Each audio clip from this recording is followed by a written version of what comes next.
So it's my first time at St. Tikhon's. Really happy. It's great. And I've never been to any of the other seminaries, so I have a little microcosm here. So I'm really happy about that as well. So what I want to talk to you about is I figured I had a whole room full of seminarians who will probably be the future priests. And what I'd like to take you through is, the theme of this conference is beauty. And what I want to try to do with you is try to unpack that a little bit. One of my contentions has been that our own tradition, our artistic tradition, the iconography, the architecture, the liturgy, it is a way for us to participate in the kingdom of God, but ends up also being an image of reality itself. And it can help us to help us understand the way that the world actually unfolds in front of us. And we can understand the world through the lens of our tradition. So what I want to do is I want to kind of take you through the basics of iconography, how you can build iconography out of the very image of Christ, and how it kind of lays itself out and becomes the iconographic programs of the church, how it all works together. I'm not going to go through, it's not going to be something that I'm going to go through in detail, but rather I'm going to kind of give you a line that you can follow and then explore on your own once we're done with this.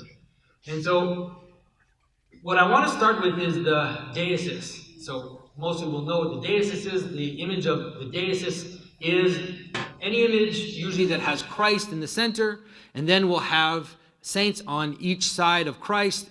Sometimes you can have a row of saints, like we do in the great deesis in the iconostasis, where you have this row of saints that go all the way to the end. Sometimes there are angels in there as well. And so the notion of the deesis is one of the oldest images that we have in Christianity. Right away in the 4th century, when things started to open up for Christians, we see this image appear, even before the crucifixion, for example. The crucifixion came much later, let's say at least 100 years later in the history of Christianity, but some of the first images we have are the images of the deesis. And what's interesting about the deesis, and this is why I'm focusing on this, is why I want to bring you along this particular line, is that there's a way in which iconography represents certain events. And so you have the icons of the feasts, you have the icons of the lives of the saints, icons of stories from the Old Testament or from the story of Christ or the story of the Virgin. But there's also a manner in which iconography represents the relationships of beings to Christ, the relationships of beings to the Logos. So you can understand a certain aspect of iconography as an ontological hierarchy, as a hierarchy of beings that lead us towards the source of their own being and towards the culmination of their coming together, and that is, of course, the image of Christ.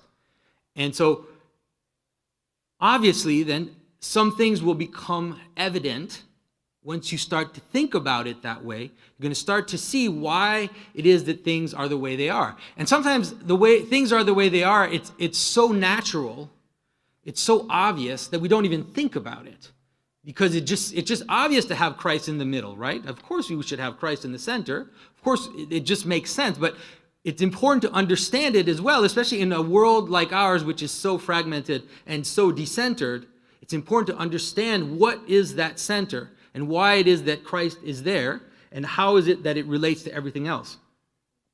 And so this image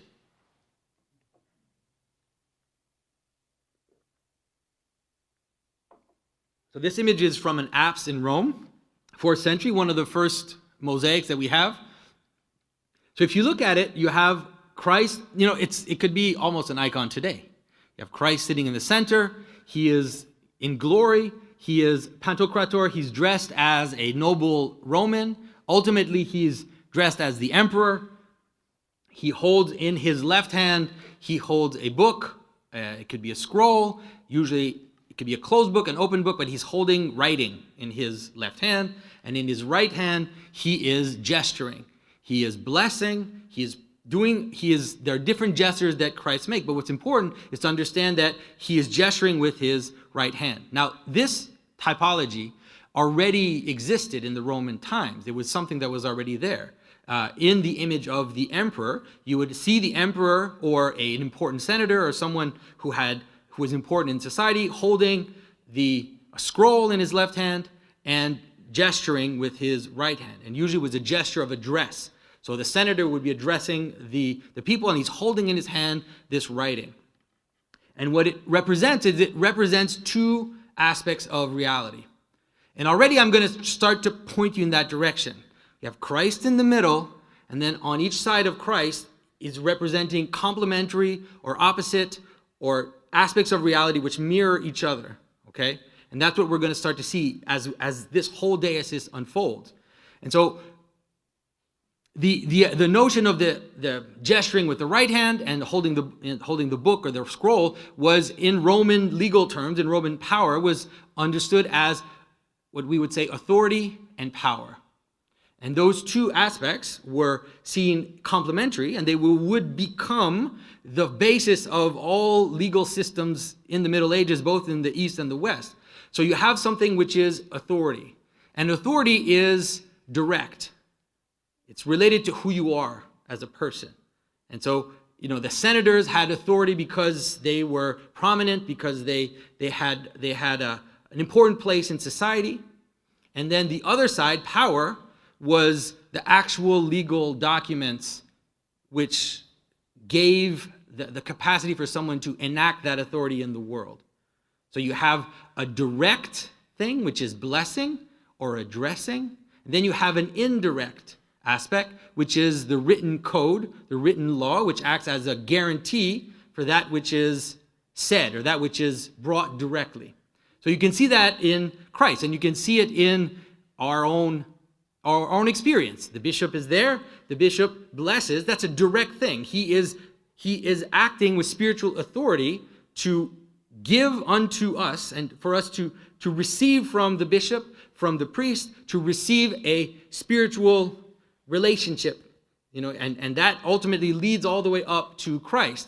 But our tradition also has the outer part, which is all the exteriors that we have. We have our canons, we have the architecture, we have the liturgy. All of these things are outer, but both of them have to work together. You need to have an actual relationship of people that have authority, that go all the way to Christ. We have this apostolic succession, but then that will end up manifesting itself on the outside through these exterior forms.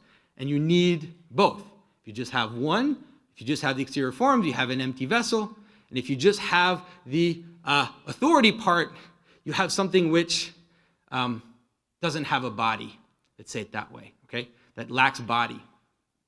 So in this image, you have on one side of Christ, you have St. Paul, and on the other side of Christ, you have St. Peter. And the first deicists, that's how usually what you would see in that image. On one side, St. Paul, on the other side, St. Peter. And those were called the pillars of the church. We still have that icon today that we even celebrate in the Orthodox tradition. St. Peter and St. Paul standing together, holding the church together, right? The two pillars of the church. So why is it that St. Peter and St. Paul are the two pillars of the church? I mean, we have 13 apostles, 12 plus 1. Why is it that it's them? And what I think is that I think it has to do with who they are. And it has to do with this inner and outer, direct and indirect. All of these complementary relationships. So we have to see Peter and Paul as having a complementary relationship. Now, in this image, you can see that both St. Peter and St. Paul are being crowned. Can you see it? There's a female figure standing behind them who are holding up crowns above their head. Okay? That is interpreted by church historians, by art historians, as being the two images of the church. This is something that we have lost a little bit, that tradition, because we don't need it as much anymore. But in the ancient church, we had these two figures of the church. Here's an image in Santa Sabina where you have the two images of the church. You probably cannot read the inscription, but it is the church of the circumcision and the church of the Gentiles.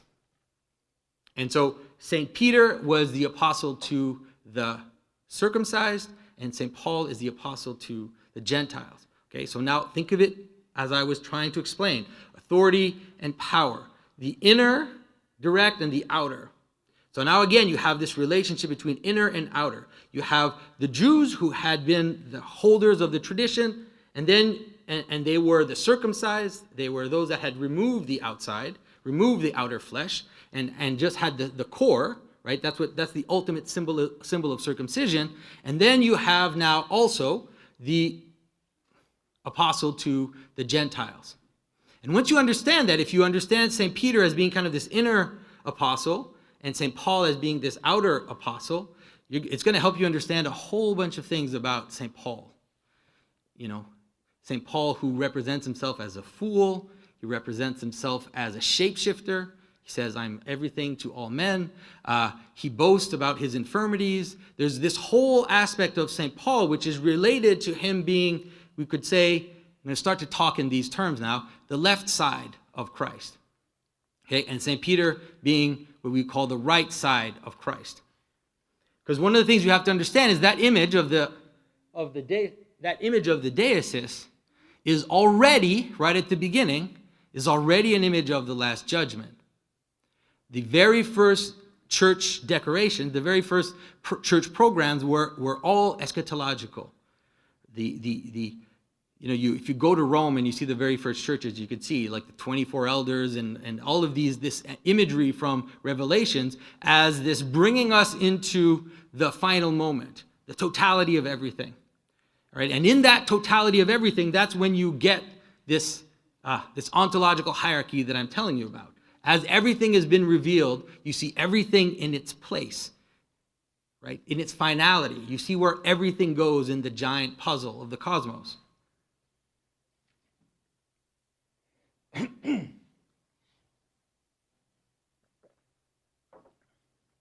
And so this is also one of the very first images. Now, this is on a sarcophagus. You can see again. Can you recognize the figures? So on our right is, and the left of Christ in this image, is the image of St. Peter, and then on our left and his right is St. Paul again. Can you see it? All right. So now you have Christ who is giving the law. He's giving that book, that power. He's handing it over to St. Peter. Right? And so think about it the way that I'm telling you about. You have Christ in the center. He is the Logos. He is that which is the origin of everything, that towards which everything culminates. And now he's handing down. He's distributing to that which is next to him. Right? He's distributing down the hierarchy, you would say. So he's giving the new law to St. Peter. And he's standing, this is important, he's standing on the cosmos. Right? So that figure down there with the thing, that's the cosmos. It's gonna change, but that's an early image of the cosmos.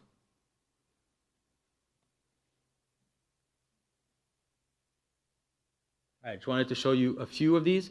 Now, one of the traditions that ends up developing, and this one, the sarcophagus of Junius Bassus, we don't know if that's what happens because one of his arms is broken.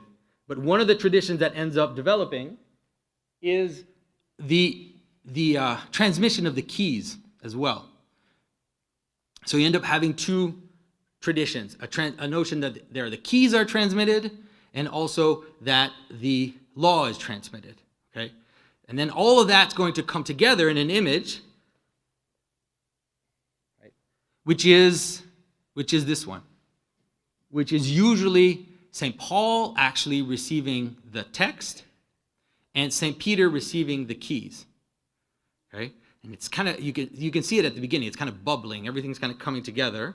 At first it's a little awkward, and here you can see that Christ is holding the key. He has this weird thing in his hand, and it has a key on it. And then in his other hand, he's giving a roll. So he's giving this law to Paul, and he's giving the keys to Peter. Right. So this is a later image, but here it has totally crystallized. So you see, St. Paul is receiving the law, and St. Peter is receiving the keys. But what I'm trying to get to is, here again you have this image of that which is direct. Like if I give you keys, I'm giving you the capacity to open and close, like Christ said. You have the capacity to bless and to curse, to open and close. It's a direct authority. Like you as a person, you have that capacity, and our bishops have that capacity to bless and to curse. We have in the church that capacity to do so. But he's also on the other side handing over the exteriors, the outside, the secondary, or the added, which is this written text, this new law, this form that is going to be on the outside. So once again, you have this inner authority and then this outer form that comes to the outside, okay? Right, so I hope that this is starting to make sense. So I never know if silence means that people don't know where I'm going, or if it means that they're following me. All right, so everybody knows where I'm going, okay? Because it's gonna get more complicated, but okay. So let me just. This is already going to start to account for the basic structure of the church itself, right? And so there are different ways of doing it. What I'm going to do is I'm going to show you the different ways of doing it, and it'll help you understand why we have different traditions and why those different traditions just depends on what you're doing. You can do it differently, but they all end up actually talking about the same thing. So the way that the West especially captured this idea was to have Christ in the apse in the east, right? So we're all facing Christ, and there he is as this place where we're all standing there, we're all looking, we're all together, we're all joining together in order to focus and to participate in that what we're looking at, which is that the divine Logos in his absolute manifestation as the judge of all, as the origin and finality of everything, and he is there blessing with his right hand, holding the book in his left hand. And so so you can understand why it would make absolute sense to have Christ right there in the apse, because now you can imagine the deicus, right? We're like a continuation of the deicus. You have Christ and you have all the saints, and so you can imagine all the stories and all the saints on the sides of the church, and then we actually are inside that deicus. We're participating in it, okay? And that's really important to understand, the participation part. So now one of the things, I want to just say one thing that's difficult, is that I'm going to talk about left hand and right hand. And it's very difficult to talk about that, because one of the problems with left hand and right hand is that we have a clear symbolism of it in Scripture, where Christ talks about bringing the sheep towards him and pushing the goats away from him. Right? So you have this bringing in towards the middle, and then this pushing away towards the edge. So we have that symbolism. Now the problem is, how do you represent it? And that's where it gets complicated, because my right hand is the left hand of Christ, and his left hand. So if I'm standing in front of you, it flips, right? And so at the beginning of the church, things keep flipping. So it's like sometimes St. Peter is on one side, sometimes St. Paul is on that side. So it keeps going back and forth, one side and the other. It's like as if they're like, do we represent it as the right hand of Christ, or do we represent it as the right hand as we perceive it? And so it's at the beginning, it's flipping around. So don't worry if you see it flipping at the beginning, but as the tradition kind of settles, you'll see that at some point, St. Peter is always on his right hand. In our churches, I don't think I've ever seen a church where St. Peter is not on the right and St. Paul is not on his left. There can be exceptions, but that's mostly the way that it's settled now today. So now we have the deicus after iconoclasm. The East, if there are images of this deicus before, I've never seen them. It's hard to know what was there before iconoclasm. But what we see coming out of iconoclasm is that the East develops a deicus which is based on the Mother of God and St. John the Forerunner. But in that So you see, this is one of the first that we know of. This the Harborville triptych. After iconoclasm, you see up in the top Christ, the Mother of God, and St. John the Foreigner. But in this image, we end up having a very, very similar structure as the one that we had in the diocese of St. Peter and St. Paul. The emphasis is slightly different. But if you look at the image, you always have to look and try to see if there are two figures that are complementary to each other, what is it that's complementary about them? And so the great thing about the diocese that we use is that you have two characters, two figures that were there before Christ and pointed us towards Christ. And so right away we get the sense that that's the whole point of this. That's the whole point of iconography. Right? The whole point of iconography is to do what the Mother of God and St. John did, which is to point everything towards Christ. All the images of the saints, although the saints have participated in God's glory, they're all pointing us in this great hierarchy towards the source of everything. So to have St. John the Foreigner and the Mother of God as these two pointers it's a beautiful decision, let's say. But so on the one side, what do we have? We have the Mother of God, and she is covered. Then we have St. John the Foreigner, and he was wild. So wild hair, wearing animal skins, out in the desert, screaming, telling people to repent, gets his head cut off. All right? All right, so could you have an image of St. John, right? St. Paul also got his head cut off, by the way. And then you have the Mother of God, who is covered, who is secret, who hid in the Holy of Holies, who every image about her, who gathers in her heart. There's that beautiful text in the Gospel where it says that as she was seeing Christ develop, that she gathered all these things into her heart, right? And that's who she is. Right? She's the one who gathers into her heart, and then the Logos manifests himself in her heart, in her center. So now you have, again, these two extremes. You have the outer, chaotic, crazy hair, wild animal, all of this left hand, let's say, left hand symbolism. Then you also have the other side, which is this gathering in, this bringing towards. Now, think of the Last Judgment. Right? Think of the Last Judgment.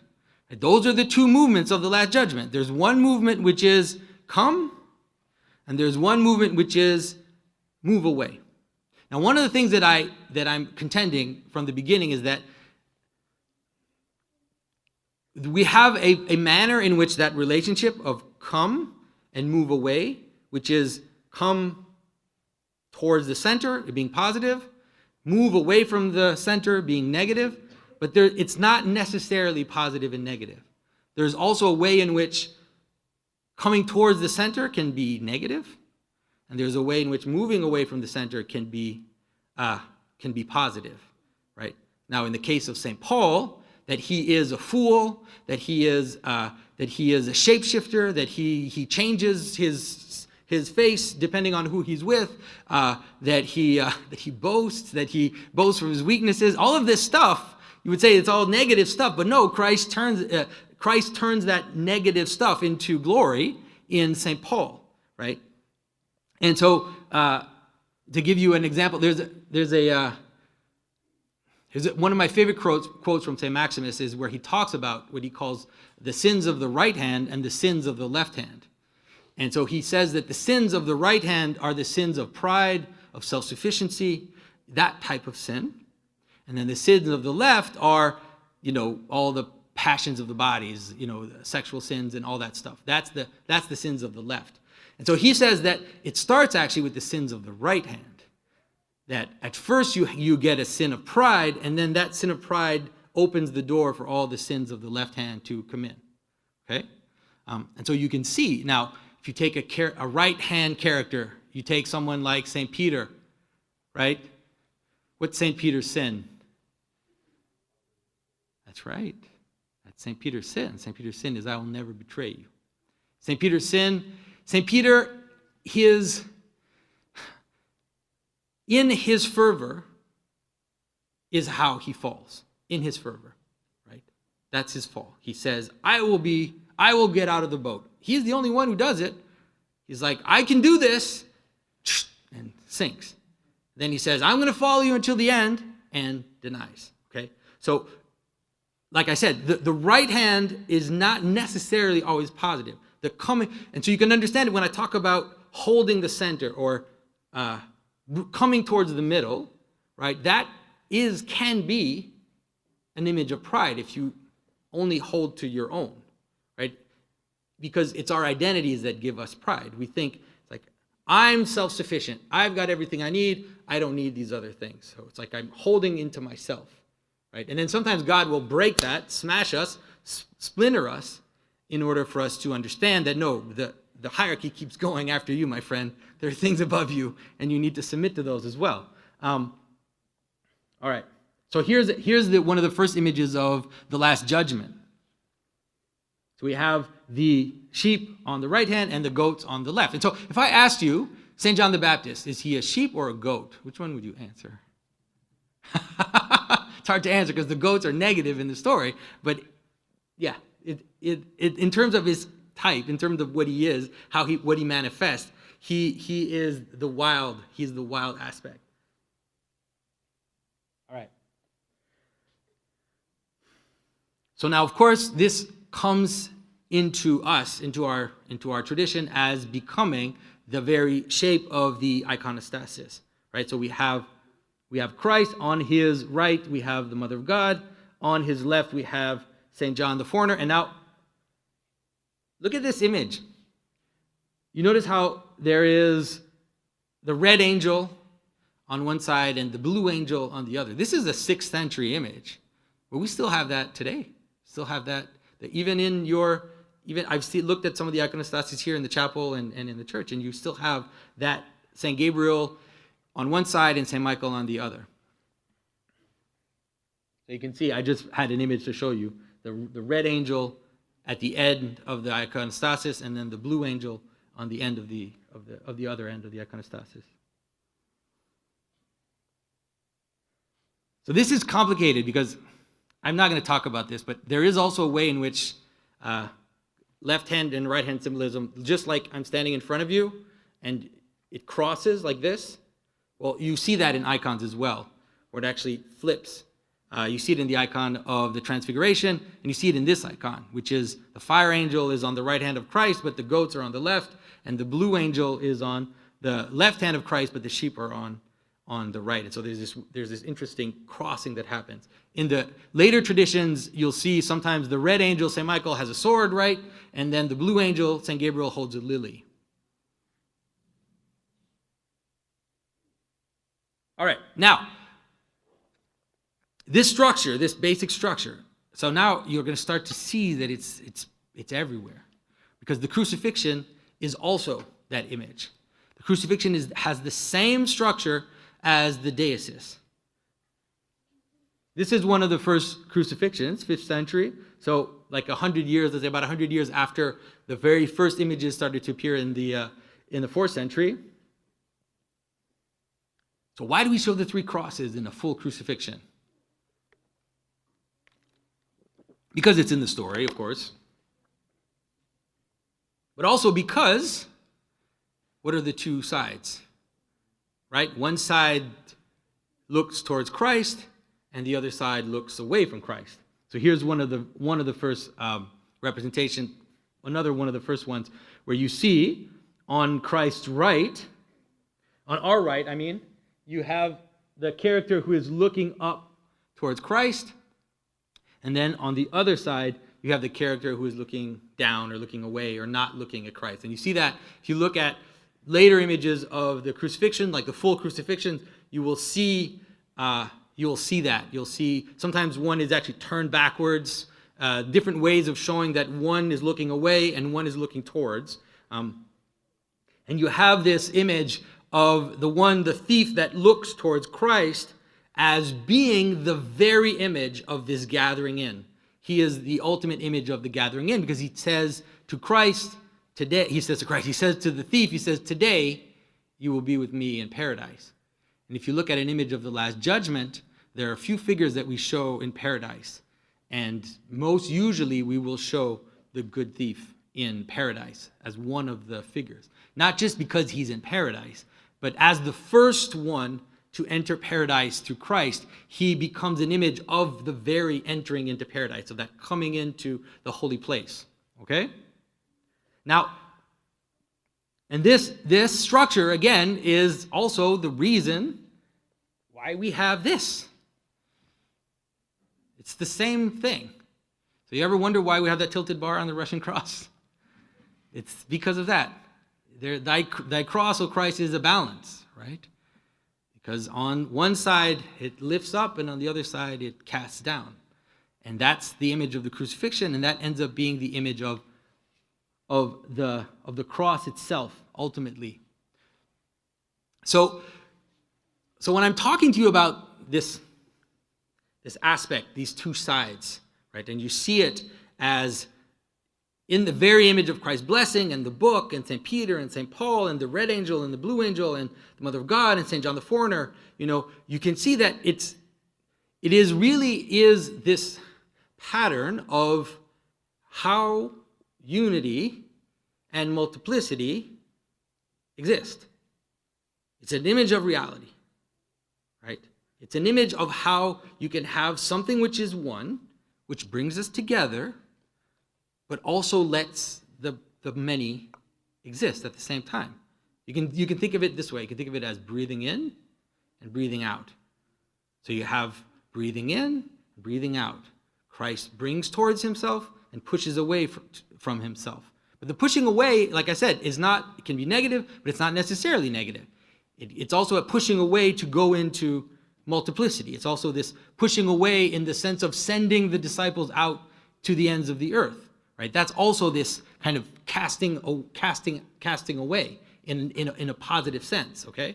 And so this is my pet peeve here, which is everybody, and I'm sure everybody has their opinion about this icon, and everybody who's in seminary has heard about it and has their opinion, and you will hear the deconstructors who will tell you that this image is just an accident. And if you look at it closely, you get a sense that maybe that eye that's a bit off, on his left side is maybe a bad paint job, like they tried to fix it and they didn't get it right. And the thing is that people are missing the point. It doesn't matter what the mechanical cause of this image is. Who cares? It's like when we say icons not made with hands, they still manifest themselves. Like it doesn't matter how they manifest themselves. That's not the point, right? The point is that when we look at this image of Christ and we see the two sides and we perceive it, we're not just perceiving it in that image, it's because we're perceiving the entire tradition of iconography. It's like it's there everywhere. So if we see it there and people tell you, no, it's not there, it's like, well, it's everywhere else. So why does it bother you that it's there? Like, why does it bother you? And there's a kind of insidious approach towards our tradition and towards our history, which is to try to point out, and it's like I would say it's like the Bart Ehrman school of whatever, it's like trying to point out the historical accidents and the historical causes as if that matters, as if that explains the meaning of something. Like it can participate in the meaning, but it doesn't explain it, right? It's like if you find it, like I using again the images we have that are not made with hands, they're still made of material. They still materially manifested themselves. So if you can show some kind of mechanical cause of, it's like, well, it can't be an image not made with hands because it's made of wood. Like, okay, I don't know, dude. That doesn't matter. That's not the point. You're missing the whole point. Okay. All right. Sorry. I'm going to get off my rant, and I'm going to go back into this presentation. Okay. So you have the basic deicist. You have Christ, and you remember the image of Christ with his feet on the cosmos. Right. There's this text in the prophets, which is that, right, heaven is his throne and the earth is his footstool. And so now what you can do, and it's what's going to happen too, is instead of representing this hierarchy like this, where you have Christ in the middle and you have all these things that come out, that let's say, gather to him, but also come out of him, you can do it like this. You can do it like a pyramid. You can have something above, and then things below, which then come from that source above. Head and body. So now we have heart and, let's say, periphery, like center and periphery, like that, in terms of the deicist, but you can also have head and body. And that's when things start to look like this. So this is call it a proto-ascension. And now we're taking the same idea and we're propping it up in a way that we put Christ above. Christ is going up into heaven. He's becoming the head of the church, and the church is there below and manifesting him in the world. So we have Christ up in glory. He's the Alpha and Omega. And then down here, who do you think is there? You can probably guess who's there. Who are the two figures on the sides? Peter and Paul. And in the middle, it is debated who exactly it is. You could say that it's ecclesia, that it's the church, but it doesn't matter to us because ultimately that image of ecclesia will become the Mother of God. So whether or not it was explicitly identified as the Mother of God at that time, it doesn't matter because it's using that iconographic structure that we're going to come to the full manifestation of the Mother of God as this image of ecclesia who is below. Okay? So in the text, it doesn't say that the Mother of God was there at Ascension, but we have to have her there at Ascension. Right? Because this image is not just an image of ascension. It's an image of reality. It's an image of the way that the church exists. It's an image of all of the ontological relationship of the saints that gather together and become the body of the head, which is Christ. And there's no other way to see it. Because Paul wasn't there at the ascension either, and it's funny, but he's there in that image. Like, why is St. Paul in that image? St. Paul is in that image because the ascension becomes the vehicle to show us something which is revealing to us the very manner in which the church exists. And you have to have St. Paul there because St. Paul is that pillar. He's that outer pillar, right? In the temple, there were two pillars. There was one, I forget the names, Yakin and Boaz, I think the name of the pillars were. Does somebody remember the name of the?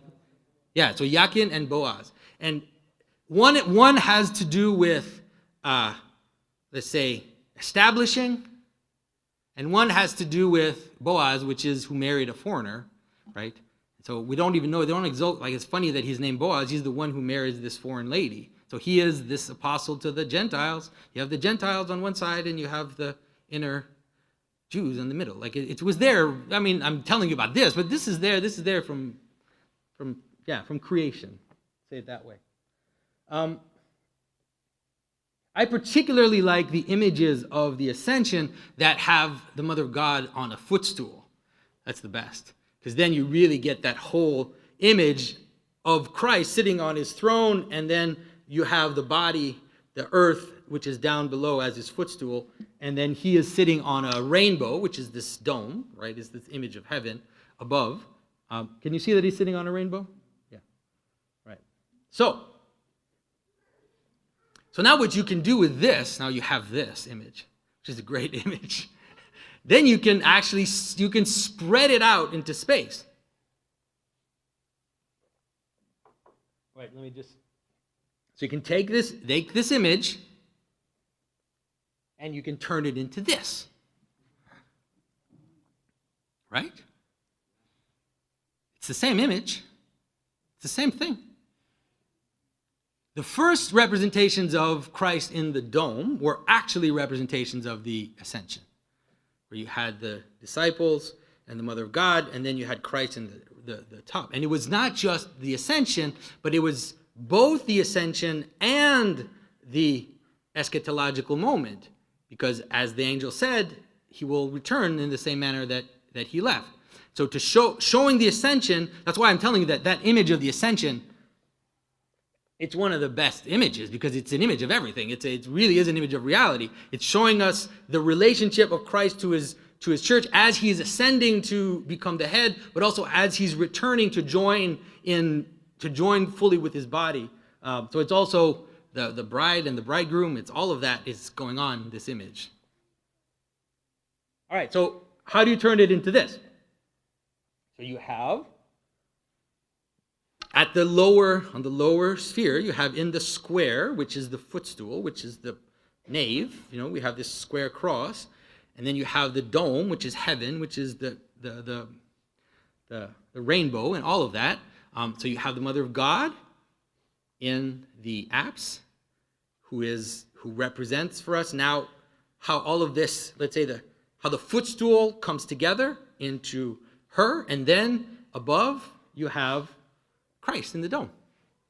So you can see that if you don't have a dome, for example, it's totally fine to have the deesis as we experience it, to have Christ in the east as the one who returns, and then have the unfolding of creation and the Bible stories and the saints on the sides, right? We have that. We also have that too. It's the great deesis. When you're standing in church and you're looking, and you have the great deesis, let's say if you have a very elaborate iconostasis, you're staring at the same thing that a Western medieval Christian would have stared at in the 12th century. You have Christ in the center in glory, and then you have this unfolding on the sides. And so they would have seen that in the apse. So I think most of the chapels here actually have Christ in glory in the apse, right? So these two ways they're manifesting the same thing. They're just, you can pull it up into a dome, and then you have that fullness, but you can also bring it down in terms of its, that type of representation, okay? And so here, if you look at this image, it's great. This is Hosias Lucas, and you can see the apse with the Mother of God, and they put a dome above the apse. So there's a little dome above the apse, and then there are many domes in that church. Then there's the giant dome, which has Christ in glory, and above the apse, they have this little dome, and what's represented there? Can you see? Somebody guess what that is? Can you see well? Sorry? Yeah, but what's going on? What's coming down on their heads? How about if I say it that way? It's Pentecost. All right, so it's Pentecost. All right. So, yeah. And so you really have this image of, why is St. Paul at Pentecost? St. Paul's not at Pentecost in the story. Right? He's there because this is to show you how it works. It's to bring you into the very manner in which the church exists and the very manner in which we participate in that.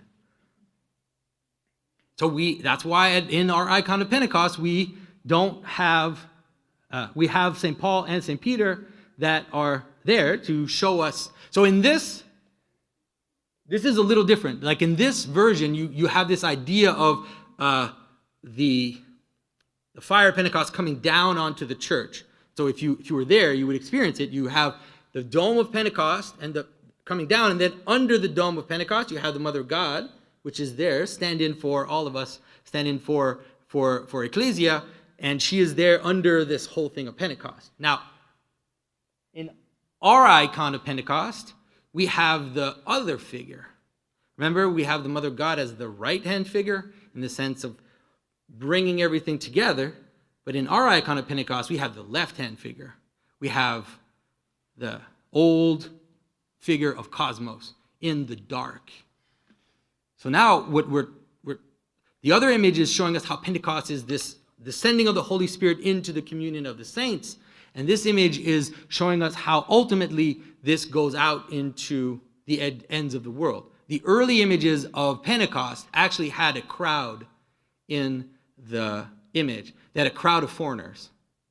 So they had a bunch of people dressed in different garbs representing all the different peoples of the world. And so that's St. Paul, right? St. Paul going all the way to the edge. Right? So you can have, but it's important to be able to distinguish between the two. It's really important because some really creative iconographers, sometimes I've seen recently a very creative iconographer who put the Mother of God down there. It's like, are you putting the Mother of God in the dark, outside, on the edge of the world? I'm not sure about that. It's very odd. She's in the Holy of Holies. She's not she's not outside. She is the very image of inside. We always say the Mother of God is a mystery of the church. Like we keep her to ourselves, you know.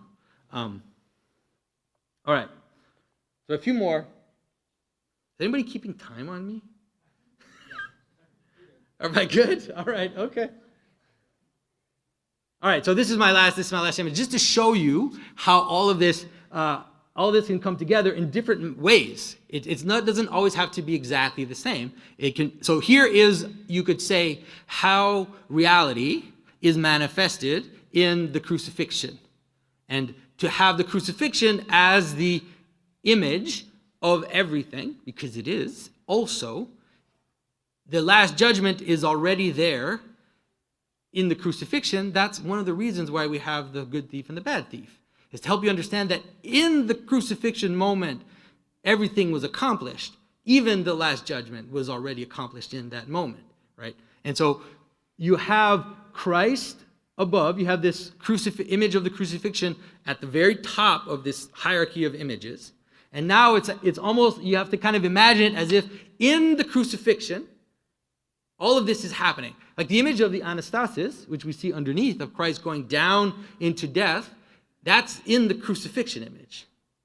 You know, when you see the blood of Christ going down and dripping on the skull of Adam, that's just it's like if you took that little part of the icon of the crucifixion, you unfolded it, what you get the anastasis.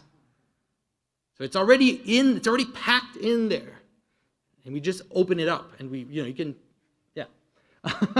And then again, the same, you have the icon of the last judgment, which is under the anastasis and is contained also in the anastasis. Right? So you have Christ going down into death, getting Adam and Eve, right? And then in the image of the last judgment, they probably don't have it in this one. Yeah, do they? Yeah, they do.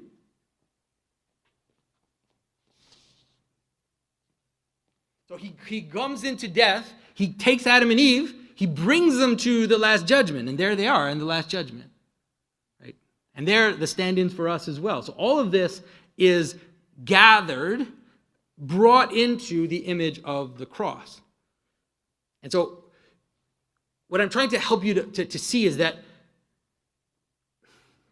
when you have just the icon of Christ, if you have just the icon of Christ, or if you have just a crucifixion scene in front of you, all of it is enfolded into that image. Everything is folded in to those moments.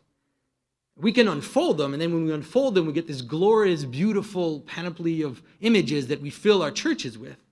But if you're at home and you are standing in front of the image of Christ in glory, all of it is folded into that image as well. Just as all of reality, is brought into the incarnation, brought into Christ. Okay? And so what I mostly wanted to help you do is to get a sense of excitement about iconography and understanding that the images we have, they're not arbitrary. They're not just a bunch of separate images, but rather the entire of iconography is really like a symphonic thing.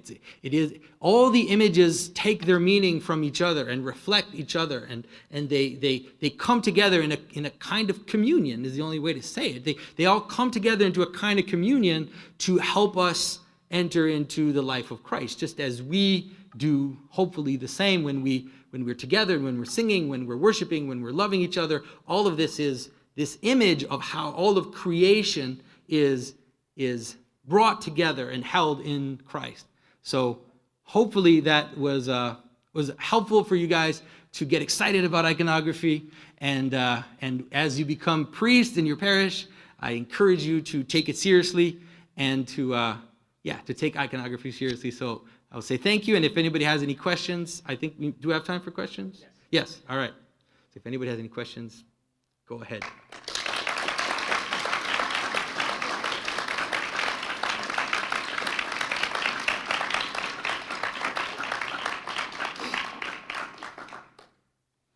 I was wondering maybe if you could elaborate on some of the ambiguity in these different aspects of symbolism, right? Because like the two pillars, Moral and Boaz, they have a righteous type and an anti-type.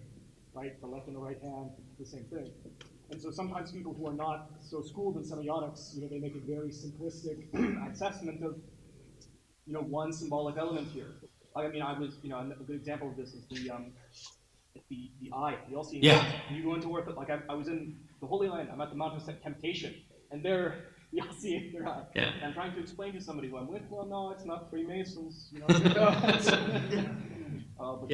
he's like, prove it to me. Yeah. So I was wondering if you could just talk maybe. So the first thing that we have to look at is that symbolism is not moral.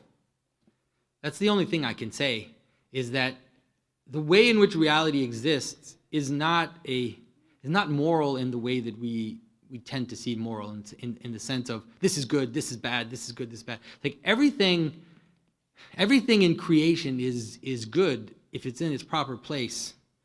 There's nothing that is created which is evil in itself. And that is true of so much. And so the best thing that the devil can do is distort and twist things.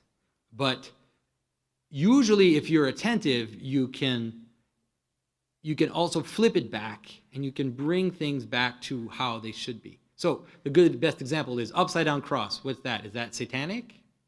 Of course not. It's the image of St. Peter, right? But can it be satanic? Sure. If it's used in that context, it can be satanic. An actual cross can be satanic too. People actually, they'll use, or let's say a pentagram. Is a pentagram satanic? A pentagram is not satanic. A pentagram is a 5-pointed geometric shape, right? And so it can be very, very powerful representation of how 4 things go into one. You can imagine even Christ with the 4 glories as a kind of pentagram. He has 4 glories, and then you have his head as the head of the 4 glories, right? So it's not, there's nothing wrong with these signs, but like I said, it doesn't mean that they can't be misused and that they can't be distorted and that they can't be used for evil purposes. Like, just like language itself is the way that God created the world, but we can use language to hurt others, and we can use language to curse people. So it's the same. To me, that's always the way that I look at it. I always try to see, like, if I look at something, I always try to see it in 4. I always try to see, because usually, if there are two things that mirror each other, I try to see the positive aspect of one side, the negative aspect, the positive aspect of the other side, and the negative aspect. And I usually try to see it that way.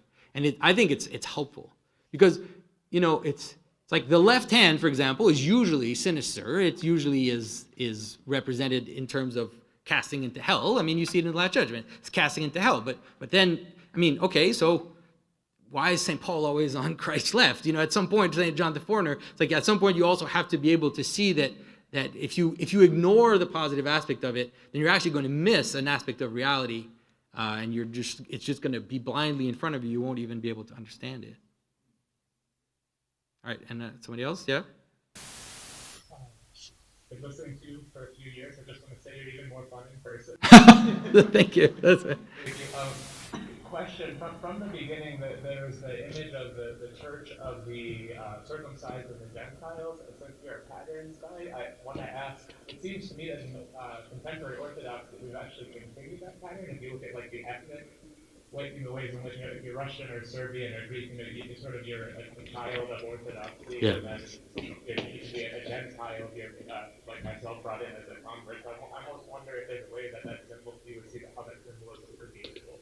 Well, it's that symbolism, like I said, because this is a symbol of reality. It's an image of reality, and all identities work that way. That is not just the church. Every identity has an inside and an outside. That's just what an identity is. And so, and all identities have a inside and a margin. Something which is not quite inside and not quite inside, right? And so, it can be used for good and it can be used for bad. It can be used to cohere, right? So you have this sense that we have to be able to cohere, but then we also have to be able to look towards the outside. So in our church, we have that. We have if you look at the liturgy and you look at the architecture of the church, it's a moving in, which also respects or makes participate the outside too. So we have a narthex. And in the narthex, that's where the catechumens go when they get chased. I mean, nobody does it anymore, but it's like when the catechumens get chased, they go to the narthex. And in the narthex, we can represent, you see that in Greek churches until today. They'll put Plato and Aristotle and all these characters, which are kind of like, well, are they inside or are they outside? They can't be totally inside because, they're pagans and all that. But they can't be totally outside because then why do we use their language to talk about the mysteries of Christ? So we have to find a place for them. They're on the edge, what is it? Dante put them in limbo, so we put them in the narthex, or in this like intermediary space, right? And so I think that can happen, like you said, it can happen in terms of ethnic communities, where, like you said, you have that opportunity, which is to have a group that you identify with, that you can celebrate the same story, the same history, the same hardships together. But then it can also be a problem when it becomes a shut door that prevents you from interacting with love towards your neighbor, right? So it's neither good nor bad. We just have to be, it just depends on how it's used.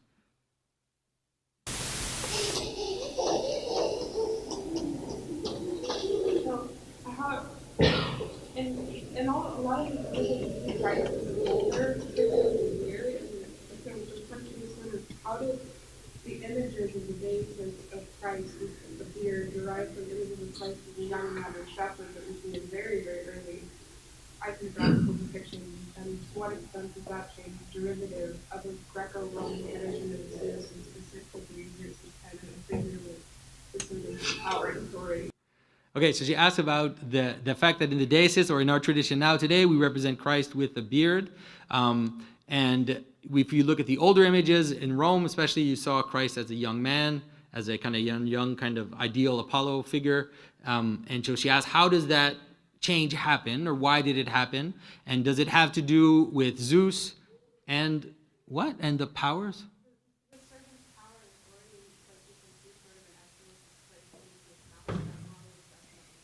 Okay, so the idea that Zeus as this authoritative figure, and then those that are under him. So the tradition of representing Christ as with a beard, and also representing Christ without a beard, seems that very early, at first, I'm not sure if it had a specific meaning. I think that at first it seems to have been just, like, okay, so we represent a figure. We don't know what Christ looked like, let's say, in Rome, and we want to represent him in a way that people understand what we're talking about. So this is how we represent it, in a kind of typological manner.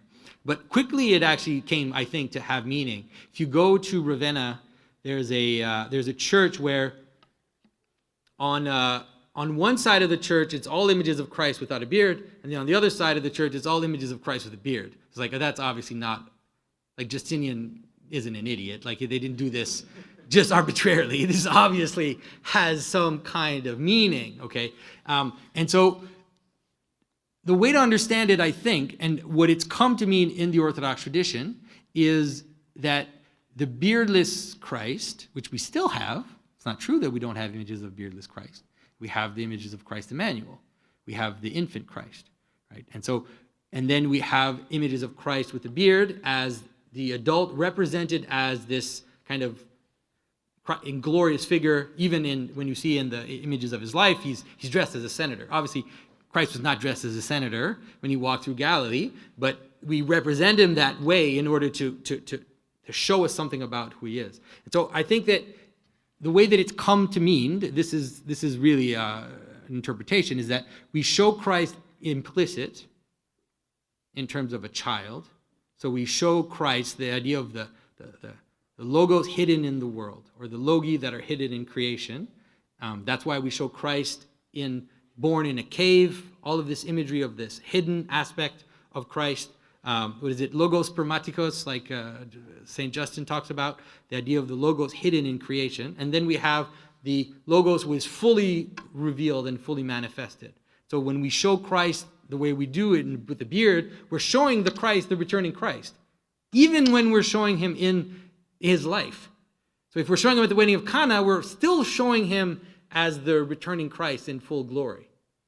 I don't know if that makes sense. So as Christ is being, it's the idea of the Logos revealed and the Logos hidden. Does that make sense? Yeah? Best way I can explain it. Yeah. It seems to me that, like, the things that you're thinking about, these are all things that you can express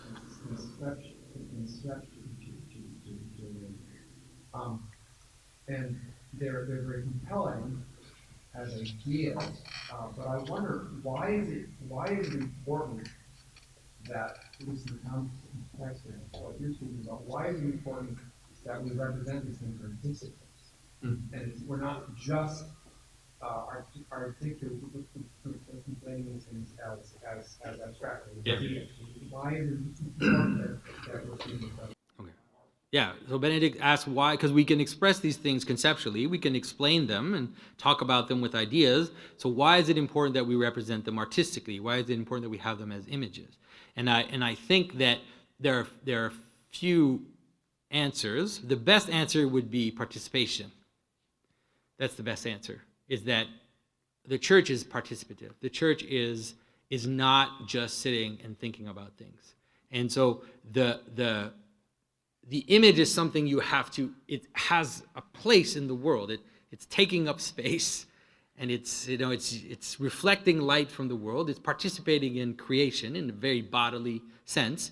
And so it engages us to participate. It engages us to actually engage with the face of this person. And it's also because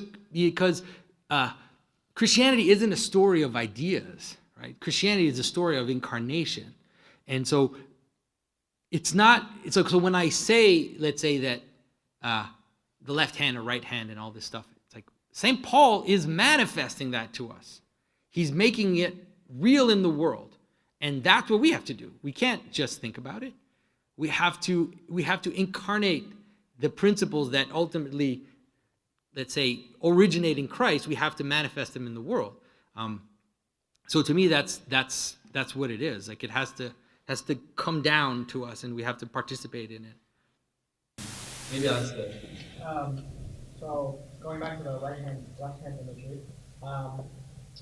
you said that St. Peter fell in his fervor, right, and in his contrite, his excitement. You touched a few points. You mentioned St. Paul has a thorn. Yes. So my question was going to be, how is maybe St. Paul's, where does his sin come in? Because we'll later talk about, like, that my sufferings complete what is lacking. Well, St. Paul has a thorn. So so you have this, you go in the garden. Let's go back into the garden. So what's the first sin? What kind of sin is it? It's a sin of pride. It's I am going to be God. And then what happens is they fall, and then what do they encounter? Thorns. And they encounter thorns. They encounter the hardships of the world. They encounter the passions. They encounter the multiplicity gone wild, right? The demons, all the millions of demons that are pulling us in all these different directions. And so St. Paul has a thorn. Like he's using, if you read that text, he's actually using the image of creation. He's actually bringing us back into the garden, and he's telling that story again, and he's telling us like where his place is. And he doesn't tell us what the thorn is, because it doesn't matter what the thorn is. We all have these thorns, like we can all know what it could be, and we all, we get a sense of what it could be, and it doesn't really matter. But I think that it's showing us this. It's showing us that, and so, okay, so let's do it this way. Let's do it this way in terms of the completing the sufferings of Christ. So, okay, so the left hand is, let's say, going away, moving out. So you can imagine it going out, down, into fire, let's say. You can also imagine it going up, around, into fire. So there's a relationship between death and glory. There's a relationship between that which moves out and what glory is. Like a crown is something which is added, which is useless, it's all these. The crown actually has more left-hand symbolism than anything, because it's this ornamental thing that you add on top that's not part of the thing. Like let's say you have a chair, and you have the identity of the chair, right? It's a chairness of the chair, and then you paint a flower on it. What does that flower have to do with the chair? It has nothing to do with the chair. It has nothing to do with the chairness of the chair. You're putting a flower on it to make it different from other chairs. So you can be different from other chairs in a bad sense. Like you can be different from others in a bad sense, in the sense that you're falling away, but you can also be different in a way that is higher and shows the glory of that chair. So if I want to make that chair special, then I put something on top of its identity in order to mark it as special. And that's glory. Does that make sense? Yeah, it's like the George Field from France, it's got a feature. So I hope I'm not losing anybody with that one. It's like getting into me to hard, difficult things. Yeah. Two more. Okay, so yeah, you two. Okay, so go ahead. So we have this funny kind of in-church arts and then the art world outside. And the boundaries, like kind of the narthex or the border. In order to really kind of hone our vision, to practice looking at things, it seems as though we have to begin to cultivate the ability to notice these patterns in creation, and then in the kind of the just outside the church stuff. So what would you recommend? Because we're not all going to leave this room and be like, I see a symbolism everywhere. That's amazing. So what would you recommend as? Stranger things have been known to happen. Well, it's possible. Never mind. We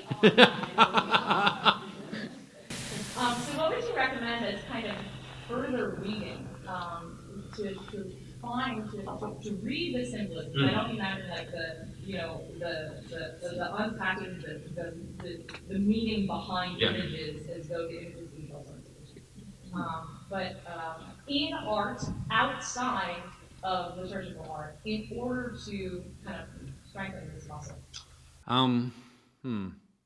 I still think that the best way is to look in first and then look out. Like that's the way I see it. It's like if you understand Christianity, and if you dive into our own stories, if you dive into Scripture and the relationship between Scripture and icons, and the relationship between that and the liturgy and the architecture, then that will give you the right eye to then look out. I think that's the best way to do it. So I tell people, it's like read.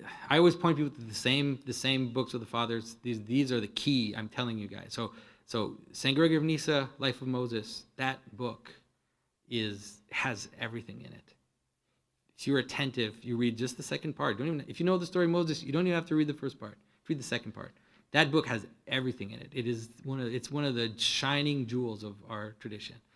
St. Ephrem the Syrian, Hymns of Paradise. That book has so much in it. And you have to be careful, because you can read through a paragraph and you're like, read through the paragraph. Like, no. Read every line in that paragraph. And every line I could unpack for hours. And there's this crazy place in St. Ephrem's poem where he talks about paradise. Then he says, like Noah in the ark.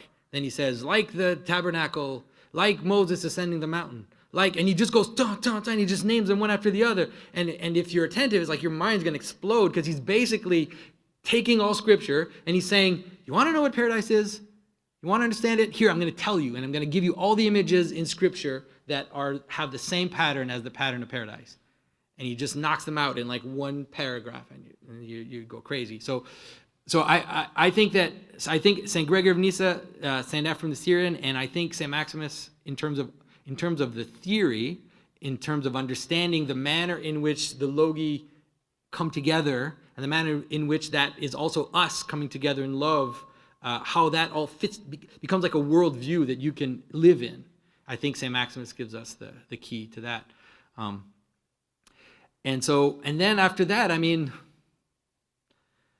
I don't know. There's nothing better in the modern world. There are some symbolists that are in the modern world. My brother wrote a book. He's not Orthodox, but he has a very, very he has a very sharp eye in terms of understanding the patterns in Scripture. And there are a few people that have written. You can read Kabazila's comment on the liturgy. You get, and it's hard because it's like the fathers also, they'll do this in a way that isn't, like they'll talk about they'll give you like this amazing tidbit, but it's not in a book about that. So it's like you're reading their thing, and then it's like, oh, it's like this, and then they say something crazy like that Samson, was it Saint Irenaeus of Lyon? He says something like, Samson is one of the figures in the Old Testament that is closest to Christ. You're like, what? Did you just say that? And then it's like, okay, I have to unpack that because I trust you. So I'm going to have to unpack. How is it that Samson is one of the closest? It's like the closest to the incarnation is Samson, because you wouldn't think that, right? So anyway, but that's harder because then it's like as you're reading the fathers and as you're reading sometimes in the services, you're going through the service and all of a sudden some phrase, some hymn just pops out and it's as if it's giving you the keys to reality, especially in the especially during the whole Paschal season during that time. Like there's some of those hymns that are just they blow your mind. So sorry I can't give you too much like that, but it's all there.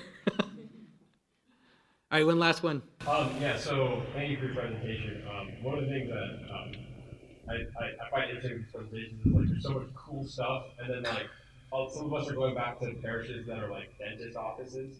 So there's like always this tension between, you know what I mean though. There's always this, I'm in one of those churches, so I sympathize with you. So there's always this tension between like, or even people, when we're going and planning future churches, do we rent out a space, or do we, build the ground where we buy an old Western style church? Is there any way in which, or you see that you can take Western structures or just square boxes with plain walls and sort of immerse them in these images and in these forms without just destroying the entire church? No, I think there is. I think we do what we can with what we have. I think that we have to. This is my advice to all of you as you become priests. The trick is to not pretend. That's the trick. Seriously, don't pretend. Don't pretend that you have something you don't. And I think that's one of the problems with the culture of reproductions is that it's like we want to go into our church and have an entire iconographic program, and it's like, so then we're just going to buy all these prints and plaster them on the walls. It's like, okay, it's not, and I'm not saying it's heretical. There's nothing ultimately wrong about it, but I think that the approach is lacking. I think I would rather you have one beautiful icon of Christ and start there, because it's all in there anyways. It's all in that icon. And so, if you have a building that doesn't have a dome, I would suggest to explore the possibility of having Christ in the east, rather than, you go into a church, it has a low ceiling. It's like this little rental place with a 10-foot ceiling. And they try to put like an image of the Pantocrator. It's like, that doesn't, you're pretending. You're not in Constantinople. It's like, it's not happening. And that's okay. And that's okay to not be in Constantinople. So I would say that. And so it's like, that's what I would say. Do move slowly, get few beautiful things, and you don't have to fill the whole space. So I'd rather you have a few things and have spray painted gold everything, very much so. So that's my suggestion. So everybody, thank you so much for your time and your attention.